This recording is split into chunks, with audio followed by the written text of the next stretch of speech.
Whether you're sold on some good old Costa del Sol, Some tea and sangria. or maybe you're partial to a bit of Costa Blanca, I love Benidorm. It's cheap, it's cheerful. there's one thing us Brits all agree on. Take it away, ladies. Spanish sun is always fun. It's why many of us say bye-bye Blighty and hola sunny Spain. Viva la España! Si, si, Karen. Living that life in the sun can come with a cost. It is difficult when you work together, you live together, you've got kids together. It can be a tough grind. We're making it work as best we can. But when the working day is done, €244. you might just make that fantasy a reality. We love the currant bun in Benidorm. Loving it here. Love every minute of it. Absolutely love the place. And that's why there will always be Peace and harmony. Cheap and cheerful. Very hot, very nice. bargain-loving Brits in the sun. Today on the Costas, troubles building for half-a-job Jill and her partner Maria. I think it'll start coming together once I get these two side bits up. Costa Blanca bargain lovers Tony and Claire reveal their mystery recipe. It's going to be some salmon, it's going to be some eggs and a secret ingredient. And Yorkshire expat Dave is ready to fill your ears with sweet sounds. The official English-speaking station on the Costa Del Sol. It's early morning in Benidorm, and Lancashire lasses Maria and Jill are getting ready for a big day of DIY. Hiya, I'm Maria. And I'm Jill. And this is where we live, in our caravilla. I won't call it that, but yeah. Maria and wife Jill left their hometown of Wigan 10 years ago for a new life in Spain. We had a pub in Wigan, didn't we? And we sold that and just set off for a bit of a trip 10 years ago. And here we still are. Yeah, we still live. And although they're loving life in their caravilla, it isn't without its challenges. Space is a premium, and everyone in a caravan will tell you you've got to be careful about your space. As well as saving space, these two also love saving money. This is our penny jar. But when it comes to jobs around their home, Jill is happy spending. Time, that is. Lots of time. But lately, she's been putting a bit more do into her do-it-yourself like this project. I did the rewiring in here one time when Maria was in England. I told Maria I was going to sort these new light fittings in with things, but what I actually did was this. Press the button, show them. OK, well, it's not Blackpool Illuminations, but it is finished. This is the solar shower, and it gets very hot. And at this time of year, we only need it on cold. It's still working, as you can see. I never did quite get round to fixing the brackets on the floor. So in the winter, it's blown over a couple of times. Oh, talk about doing half a job, Jill. But that's not the only job she's got on the go. Today, Jill intends to build a gazebo in front of their caravilla to replace the broken umbrella that is their only current shade from the Spanish sun. I had to tie it up because it got broke on this corner. This is why we need a new gazebo. It cost us, I'd say, about €90 for the umbrella. It didn't take 2 seconds to break. So I thought to myself, well, we'll save some money building the gazebo because it'll last longer. But Marie's feeling a little apprehensive about Jill's design. This is what Jill presented me with. Can you see that? This doesn't give me very much faith at all. Well, I think that's I want to say dining table. You'll notice in the instructions that I did put ish a couple of times. How long will it take us to build it? I'm assuming it's going to take me a few hours. But of course, you do have to bear in mind the heat and the fact that I might need to jump in the shower that I built last year a few times in between because it's just so hot at the moment. Jill is very, very confident that it's going to be finished today and presentable. It might not be quite finished, but it'll definitely be presentable. Yeah, it'll be as finished as the shower is. And with family arriving for a barbecue this evening, let's hope it's bolted down before the guests arrive.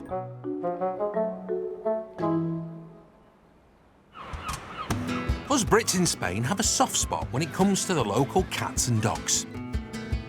Oh, this cat, I could take it home with me. There's a lot of strays. I adore animals. I have an American Staffy and a Chihuahua. I'm more of a cat person than a dog person, but ironically, I'm allergic to cats. I don't mean that kind of soft spot, Karen. We do try to look after animals here. Well, we do, but it seems like we're either cat people Me cat. Barney, me fat ginger cat. or dog people. Definitely more of a dog person. But firmly in the cat camp are husband and wife team Tony and Claire. Yeah, you just sit there then. When Tony and Claire moved into their new home, a pair of furry house guests moved in with them. Meet Missy and Patches. One day it was really raining heavily and it ran in the house. And it wouldn't go out, would it? No, we didn't leave. So that was Patches. And then about 6 months later, another kitten appeared, which was so loving and friendly it was untrue. And that's Missy. A couple of cats who have really landed on their feet. We look after them, we spend lots of money on them.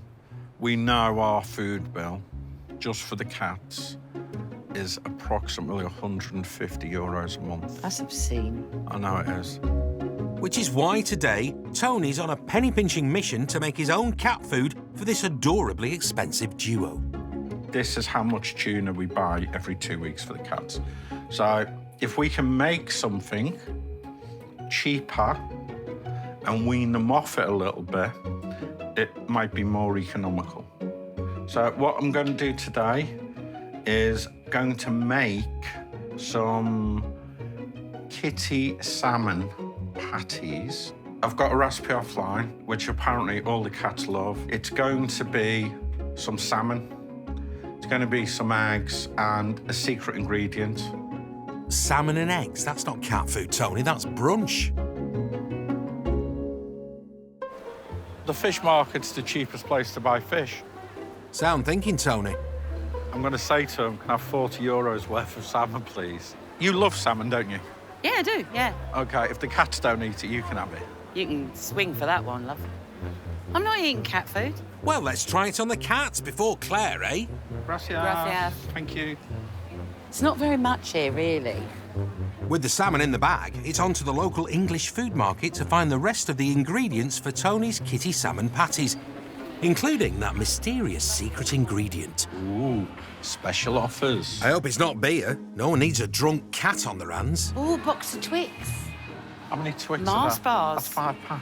And chocolate's a definite no-no. We do come here quite a lot just to see what's on offer. And there's certain things that you want that are British that you can't get the equivalent, really. Meanwhile, Tony's made a beeline for the cereal aisle. Time to reveal all. The secret ingredient is supposed to be oat flour. This is the better value, and if the cats don't like it, I'll feed it to you. I don't like that. Yes, you eat it. Yes, you do. With the basket full of sweet treats and the secret ingredient sorted, it's time to settle up and head home. Us coming in for the secret ingredient Yes. has cost us more than buying the salmon. We shouldn't have come in. Sounds like things are off to a good start, Tony. We'll catch up with you later. Away from the bustle of the seaside, it's a hot morning in the small rural town of Coeen on the Costa del Sol, where horse rescuer Susan has turned her land into a home for unwanted horses. Good girl. Good girl. Walk on. Walk on. Walk on. This started off as a small farm called a finca, and we've turned it into a sanctuary. So to accommodate the horses, we've sectioned off areas of paddocks and also created areas for nighttime quarters. Susan looks after 10 rescue horses, each with its own, often rather distressing story. This is Melody, this is Amada, that's Jeannie, that's Trebelita, Lisa. And all have distinctive needs. So this is Paddy the pony. He was one of our first rescues. He was completely crippled. I brought him here so that I could work on him every day, treat his back. After 6 months, he was able to walk, canter, jump ditches and move around. Susan knows and loves them all. Come on, Chica. Good girl. Some of these horses Come on, good girl. need a lot more love than the others. This horse is a miracle. She's 38 years old. She has had an appalling life. When we first rescued her from a dark shed where she was left to die, I gave her 6 months. That was 4 years ago. And every year I've been saying, she won't last the winter, she won't last the summer, but she wants to be here. Right, Amada was rescued by an English couple. She had really severe behaviour problems, which was aggression. So I said, well, you better bring her here. And the first thing she did was break all the fences, jump all the fences and gallop around the whole area like an absolute crazy thing. And everybody was advising us to have her put down, even the vet, because she said she's irretrievable, and we had to build her trust with her. Yeah, she's come an awful long way. Over the years, Susan has discovered this care and teaching is sometimes a two-way street. She's also helped a lot of students. It's helped them understand problems about themselves as well, because when you're doing this sort of work with horses, it shows up issues that you have personally. And so she's given back as well. Susan has turned Armada from a scary mare into this lovely horse. Amado, what's that? It's a camera. Are you coming to have a look at it? It's a camera. It's not going to hurt you. I've been around horses for many years, but I've always been interested in developing my own method. And today, Susan is hoping to pass that method and her love of horses onto trainee Jasmine. Back over in Benidorm and things are hotting up. And I don't just mean the temperature. Some nails in it, ready. Did you even measure them? No, I just measured them with my eyes. As Jill is about to start building the new gazebo for the caravan she shares with wife Maria. But it's not going well. These are meant to be the same size. Yeah. Jill, are you missing? I'm more than a little bit concerned. Much more than a little bit concerned. How Jill can possibly have done it correctly and said that these need to be the same size. They're clearly not, and it's a big difference, so... These pieces of wood were supposed to be 2 metres. Also measured with your eyes then, Jill? You see, this is the kind of thing that happens to me all the time. I've not built anything on this scale before. I despair, I really do. I think these are 2 metres, so they're the right size. It's just these ones. Maria's daughter, son-in-law and grandchildren are on their way for a slap-up al fresco dinner later. The gazebo has to be finished on time. These are our grandchildren. This is little Ollie and Jacob. So Jill had better get cracking. This is the top bit, see? There is a lot of guessing at measurements.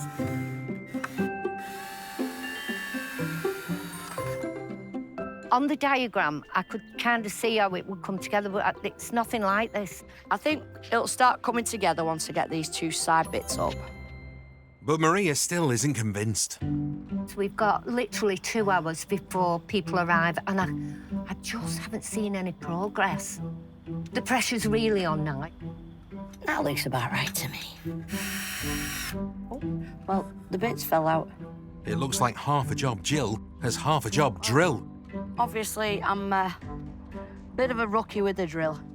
I think this could go down in history as one of the least completed jobs. We might go underneath the half a job now. Might be a quarter of a job. Quarter of a job. It'll be fine. I'll have to drill it a bit more. But with only a couple of hours to go to build this frame and then the roof, there still isn't anything resembling a gazebo outside their caravilla. It absolutely 100% has to work. We could have spent less on it just replacing the umbrella, so of course it's got to work. Of course, if it doesn't work, I can always use the wood some other way on the plot. The lines on the tiles to get it straight. But Jill is pressing on regardless. I can get this top bit in. We should be able to... I'll just move some of this wood out the side.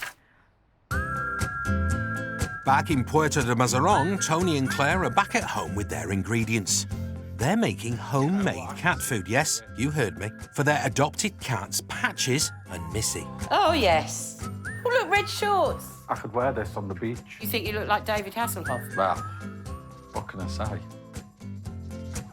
I'm actually scared of how much salmon we bought, Claire. They spend €150 a month to feed their cats, so Tony is trying to cut their costs. Put it in for 10 minutes.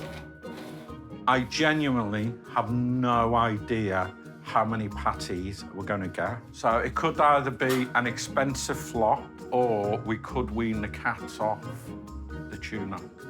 Nice apron, Tony. The salmon is half cooked. So far, so good. So this is it par cooked, just so we can flake it.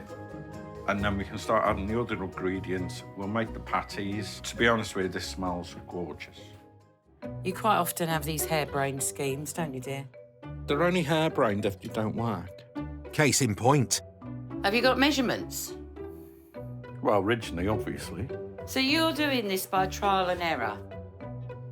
There's 4 eggs in here, about 1.5 kilos of salmon. I'm going to put a good glug of smooth porridge in. A glug of porridge? Are you sure you know what you're doing? Wife Claire doesn't seem to think so. This is sacrilege. Go on. You can't throw this onto salmon. Whoa. Whoa! I said whoa ages ago.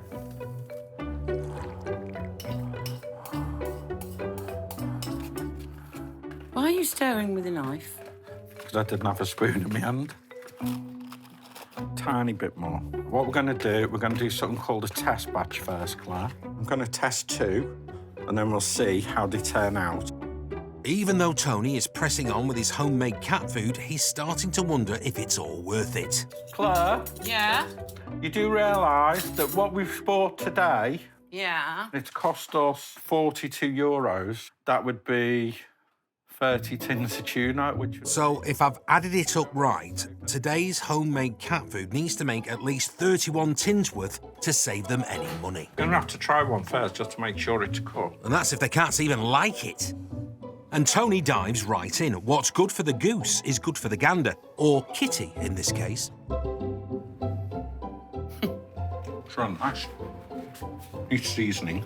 So that's a thumbs up for the pussy prototype. We did the first batch for the cats, and we think the mixture's right.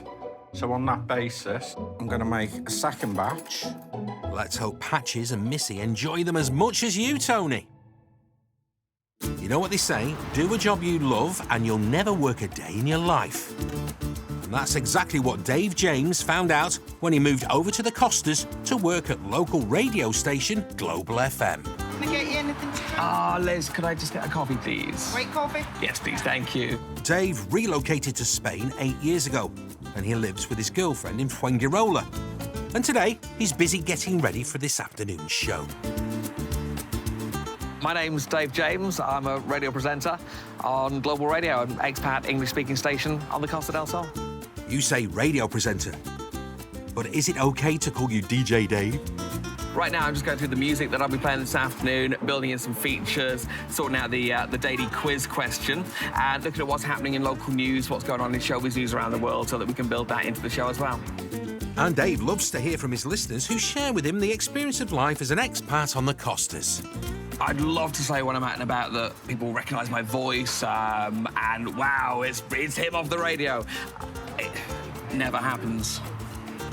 Well, that can be a blessing, Dave. Fame on the radio, but privacy in public. Ooh, sounds perfect. And the guys that I work with, the guys and girls at the radio station, they're all very dedicated, all very passionate. Afternoon, guys. How are you all? Good show today? Yeah, good time, thank you. Lovely. Honest Dave is the owner of the station, but not the boss. He's married to the boss. Here's Chris Carl. Chris presents our sports show on a Saturday. He knows everything there is to know about sport. Claire is up bright and early every morning to do the morning show here. She starts at 8. Current station mascot, Titan. And this is Susan, who owns the radio station. She makes sure we all behave ourselves as much as possible. And then there's a guy that we always forget about, who's in the studio, Mark Peters. Mark's been with the station for at least 10 years. On the lunchtime slot, he's very well known. Dave's found his perfect spot, at home in the station and on the radio. And now here's the weather. And sunny temperatures getting up to around 32, 33 Celsius today. Overnight tonight, your lows down to a very sticky, muggy 24. And tomorrow, another bright, sunny day. You can see the full forecast for the weekend on our website.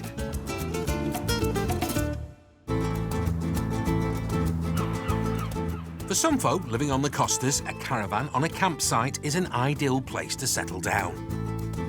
My name's Terry, this is Trish, my wife. Terry and Trish have lived in Spain for around 5 years, but have only recently moved here to camp in Benidorm. Welcome to our palace in the sun. This is where we have a real lounge and watch TV, listen to music, and occasionally have a small drink. Lovely. My little Yorkshire Terrier. I love my Yorkshire Terriers. House is not a home without a Yorkshire Terrier. I'm sensing a bit of a theme here. This is Cookie Rose. She's 6 years old. And this is Chico Louie. Terry bought Cookie for me 6 years ago, and I've never looked back. Absolutely adorable they are. Good as gold. Rather have them in kids. But not all the terrier memorabilia is welcome in the caravan. That thing that follows you around, That's mine. it actually should be in one place, and it's, in Spanish, they call it a basura. In England, you call it a bin. You don't know it is. And it really annoys me. It's just creepy. It's a dog's life here on the campsite, that's for sure. When we lived in the UK, we were working, God knows how many hours a week. We don't have to do that now. But the whole life here is very relaxed. Now, we're on holiday all the time. That's it. Holiday all the time, 24/7. That's it. Sounds delightful. Now, on with the tour. This is our bedroom. We have a super king-size bed. Everything we possibly want. What else do you need? We've got a beautiful big bed. Me and Terry and the 2 dogs. They sleep on our bed every night. So we've got enough room to get into bed. It's all clean and I haven't got too much housework to do, so I love it. Our indoor kitchen, this is. Everything you want. We don't really do indoor cooking because most of the time we eat outside. We've got an outdoor kitchen that has actually got more stuff in there than what we've got here. This is our outside kitchen. It's the washing machine there. We've got hob there, microwave, one of these combi air fryers. Then we've got a freezer here, and the best part, the beer fridge. Brilliant. Can't complain with that. We are now here for good, and we absolutely love our life here. And it's paradise. Yeah, it's our little paradise. Yeah, Benidorm for life. Yeah, definitely. For the good life. Yeah, that's right, Terry. Yeah, cheers. Cheers, darling. Cheers, guys. Thanks for having us.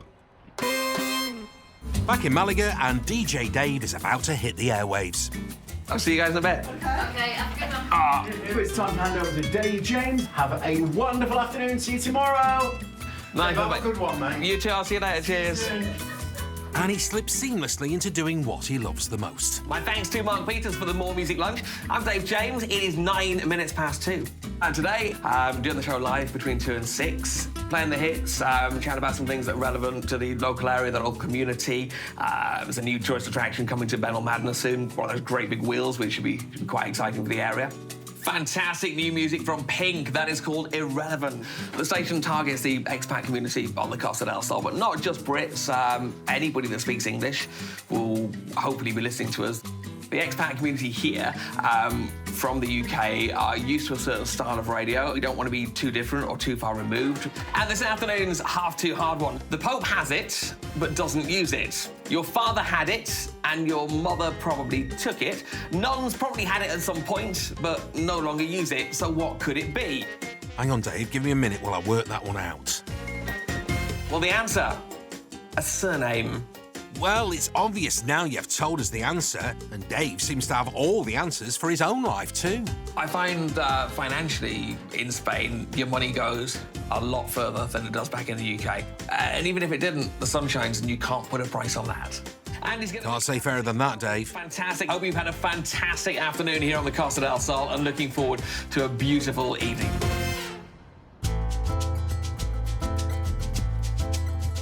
Over at Jill and Maria's caravan, Jill is still battling to get the new gazebo built in time for the family barbecue. What have you done, Jill? I screwed it on the wrong side of the wood.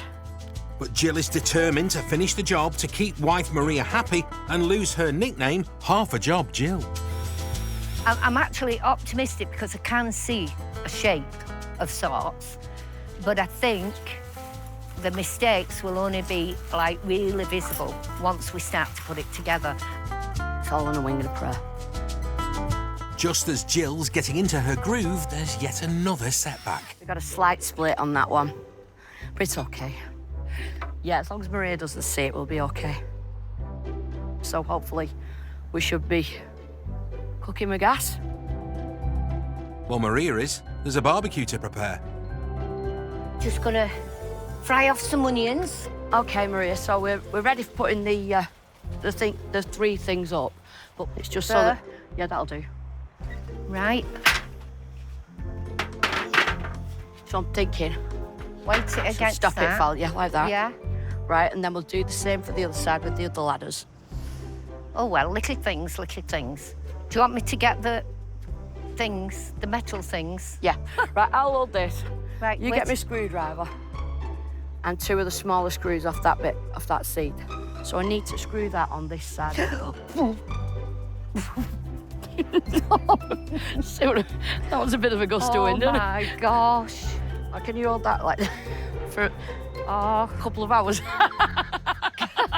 Maybe just until the grandkids arrive, eh? Hold up. I think this wood seems to be like coming apart. Do you, Jill? You what, love? Oh, it's because this is moving a bit. Do you get what I mean?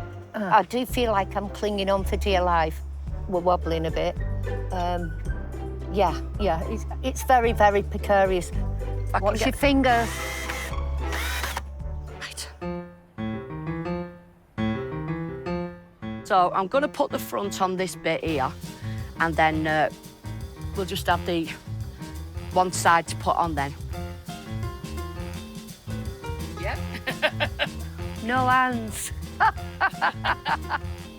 I'm here, hands-free. I'm impressed with what she's done so far. She's pretty amazing, really. What can I say?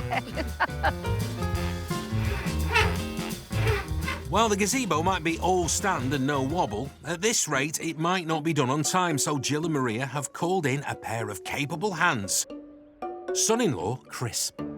Now, Chris, the son-in-law, is actually a builder. He'll start a job and not quite finish it. So we call him 75% Chris. So between me and Chris, I think we're about 125% capable of building the gazebo. Well, I can't fault your maths there, Jill. Let's see it done in 7/8 of the time.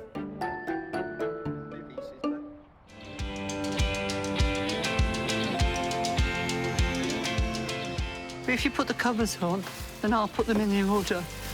It's lunchtime at Surge, Susan Barnes' horse rescue facility. Every day we're 10 horses. And they're as hungry as, well, horses. We have 112 bales delivered every 4 weeks.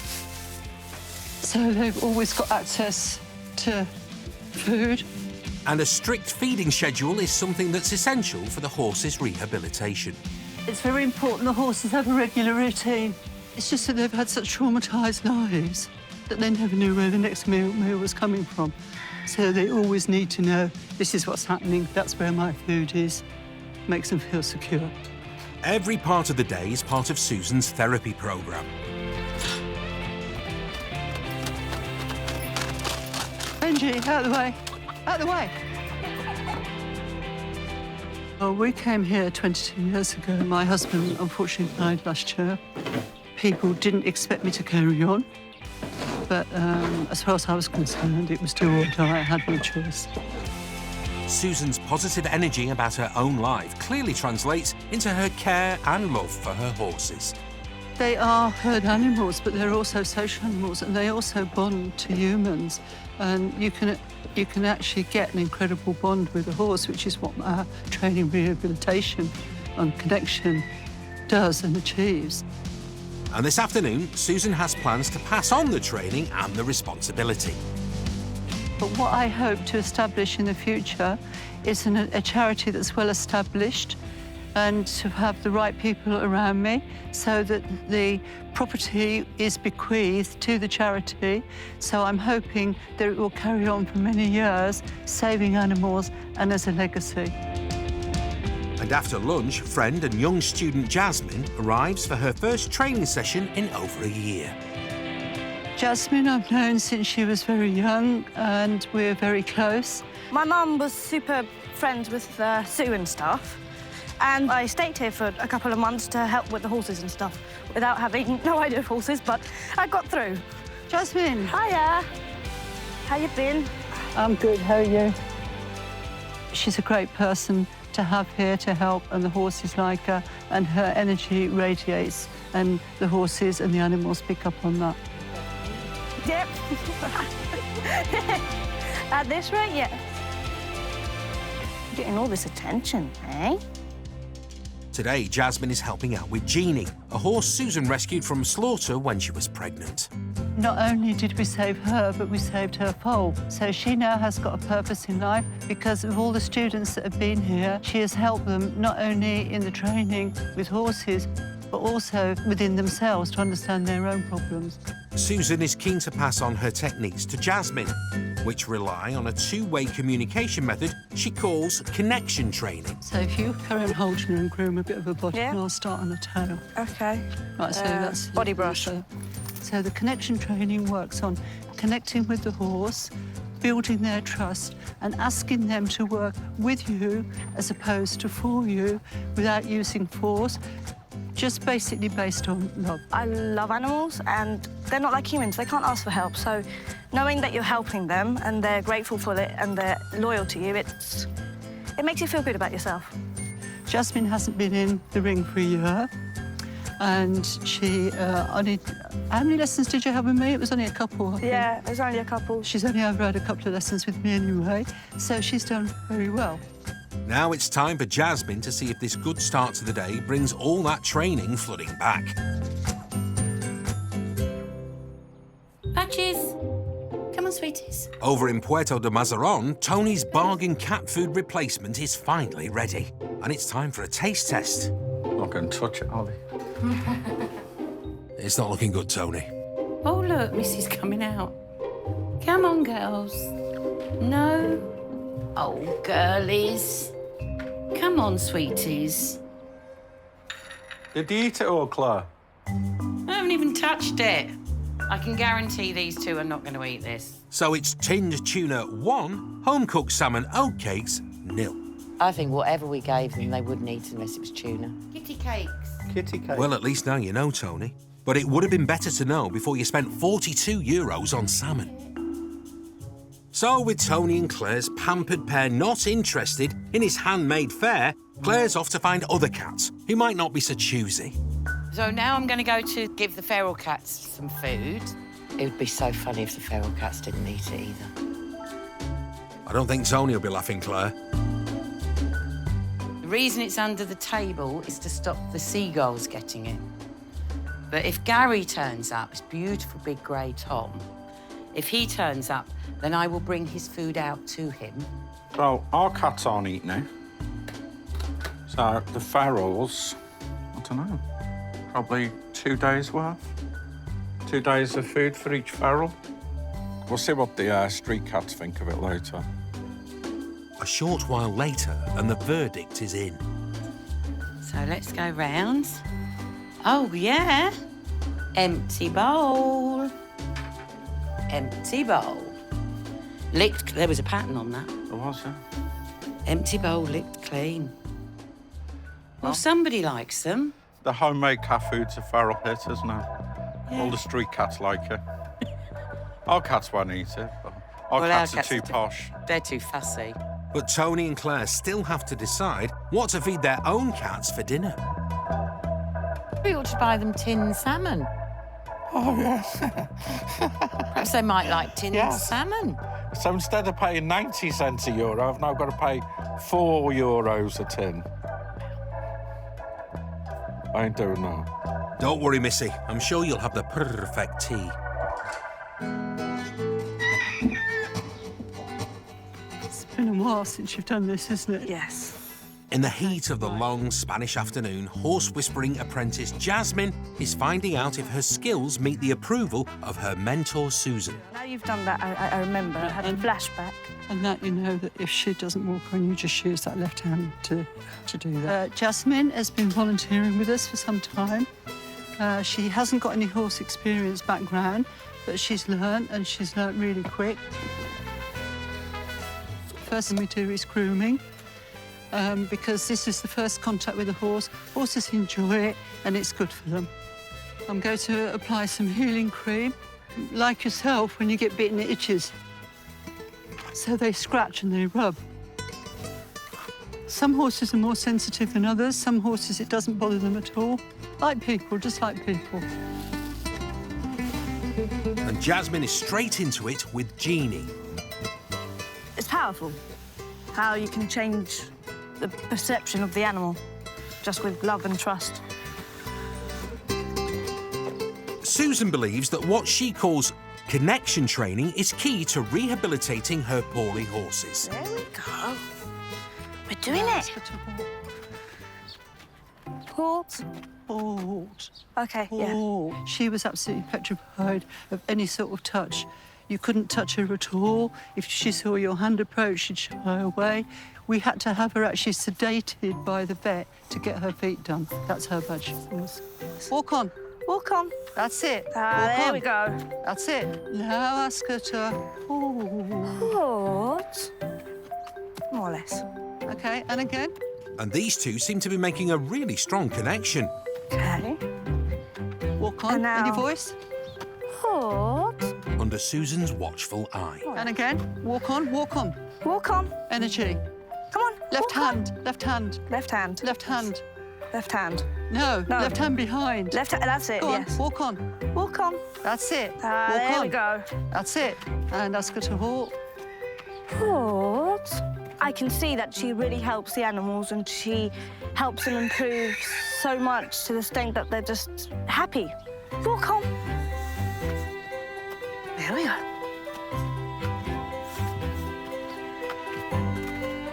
It's the first time in their life they found what it's like to actually be happy. Back. Back. Back. OK, now tell her what a good girl she is. Oh, of course she is. She's a very good girl, aren't you? You had a lot of patience with me. Okay. Very good. Jasmine has had a successful first day learning Susan's horse whispering secrets. And who knows, one day she might take over the reins at the centre. All right. Walk on. Walk on. Back in Benidorm, and it's been a long, hot day of gazebo building for Jill and Maria. And to make sure it's finished in time for this evening's barbecue, Maria's son-in-law, Chris, has lent a hand. And that's what I've been doing. So he's not quite took over. There's only one drill, so we just have him take it in turns. It's his turn now. Nevertheless, the extra pair of hands available has made a huge difference, and there isn't much left to do.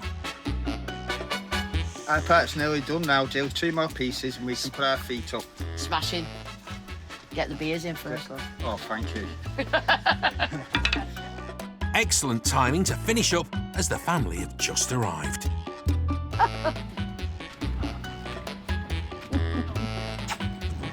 What are you waiting for? No. It's kind of getting structurally sound. She used any gaffer? No gaffer, no spirit level. Well, it's better than I thought it was going to be, knowing I have a job. If I'm honest. And then I was scared of sending the husband up because he needs the right tools for this and does the builder look, doesn't he? So yeah, it's looking really good. I'm impressed. Maria's daughter, also called Maria, is here on holiday with handyman husband Chris and their son Jacob. Oh, it's always a pleasure to have family around in Spain, always. And I feel very privileged that we can still see a lot of them, and we get to do things together. Well, I love coming over. I get me fix of always, because we don't have any childcare at home. So I come over, I get me fix of my mum, we'll have a night and we'll, you know, get silly and up chatting till all hours. And then I'll throw the kids at her. And me and the hubby will go and get some alone time so we can fall out, nearly divorce, and then come back and pick the kids up. It's about right, isn't it? It's about right, yeah. It is about right. Just like that, the gazebo is finally finished. What an accomplishment. Well done, Jill. Absolutely dripping. Yeah, never stopped. Ready for a good chill now. Yeah. It's up and it looks good. All that's left to do now is sit down and have a well-deserved family feast. I mean, what nicer way to, like, end a day than with family around a barbecue, still warm, even now, yeah. So, yeah, I think life's good, isn't it? Life's good. Well done, baby. I can't believe we've managed it. I'm not sure any of us can, but they have, and well done on a full job, Jill. Good luck if it rains. I never doubted you. No, come on, innit? I'm not just spread, eh? Real skill. Teamwork. Jill. Always team effort in everything. Nice one, Chris. Thank you very much. Good one, lads. Maria. Cheers, everybody. Cheers.